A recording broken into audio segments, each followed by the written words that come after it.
Clouds have been moving in most of the day. A live look in Fort Smith from our ACHE camera shows sitting under a mostly overcast sky, and I think that's probably going to be expected the rest of this evening. A little bit more peaks of sunshine here in Bentonville as we look off towards the east. Still, though, a mostly cloudy evening on tap. Here's what's happening from the big picture. We had a cold front move through earlier today. It's a week-old cold front, but those clouds continue to filter in behind it. Now, you see some splotches of some green there, and that's maybe a sprinkle or two trying to make it to the ground, but the air is so dry that a lot of this actually isn't making it to the ground at all. With that said, that week-old cold front, it's stalling out to our south, and overnight tonight while you're asleep, generally speaking, south of I-40, this is 3:30 in the morning.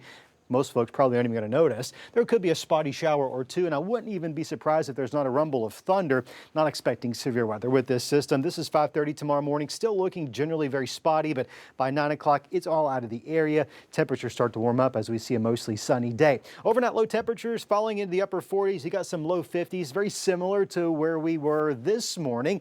And by tomorrow afternoon, it's going to be another mild day. Many of us in the 80s. If we're not in the 80s, we're sure going to be close to it in the upper 70s. Southerly flow is going to keep those temperatures nice and elevated over the next few days. This is what we're tracking out there. Probably going to be warm through at least Thursday with a better chance of rain and, of course, some cloud cover that comes with it. We're going to be a little bit cooler on Friday in northwest Arkansas, 71, and the River Valley will go from 84 Thursday down to 73 on Friday. The roller coaster, though, it's set to continue into the weekend, taking us back into the 80s before crashing back into the 60s. Buckle up. We've got some big temperature swings over the next few days. We need a good soaking rain. Are we going to get any? Well, let's walk through the latest here. This is Friday morning. We've got some showers wrapping around an area of low pressure, better chances of rain closer to the Gulf Coast. So we're only going to get pretty much the leftovers. Some light scattered showers, I think, is a safe bet for many of us on Friday.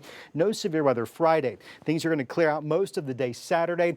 We'll have to watch late Saturday night into Sunday for the potential of a couple of strong storms out there. There's still more questions than answers, but I'll tell you what we do know with the latest data is that we're really going to be watching more of Sunday now. This is going to be 6 p.m.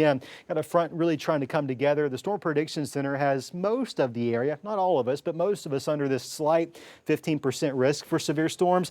I'll tell you what is going to dictate whether or not we see storms or not. It's the speed of this system. If the system slows down, not only do we have to expand this guy back off towards the west a little bit, but we'll have more daytime heating, more storm fuel, but perhaps it speeds up. I'm hoping it speeds up, push it out of the area, and maybe we avoid severe storms. Here's what it all looks like on the 7-day forecast. Dry out there tonight, with the exception of one or two of those spotty sprinkles. I think we're going to be in fine shape, though. 79 tomorrow, 80s by Thursday. Your chances of rain, it looks like there's a whole lot of chances. And while there are a few scattered chances, when you add it all up over the next 7 days, at best about a half inch. Now, if we get a strong thunderstorm, sure, that may change things, but it's certainly not looking like the type of rain that we need to end the wildfire danger, to reduce the drought, to cancel some of those burn bans. I don't see that. I do see, though, that the pattern even extending into next week is a bit more active, meaning it's going to be more favorable for some of those April showers. Can you believe April's almost here? When April's on the 7-day forecast, you know it's getting real out there. Friday's going to be just rain. We'll watch Saturday night into Sunday for that chance of storms. Things are still not clear, but are slowly becoming more clear that one of the things we're going to have to track really closely is just what's the speed of the system. If it slows down, maybe we have to deal with some storms. If it speeds up, maybe that somebody else down to the east is going to have to deal with those storms. It's an awful lot of activity there for very little amount of rainfall. I know, right? I know. Lots of small chances. So the key takeaway is it's not going to rain all day every day. There's not a single day on that 7-day forecast that you should cancel plans. Okay, that's the best part. Okay.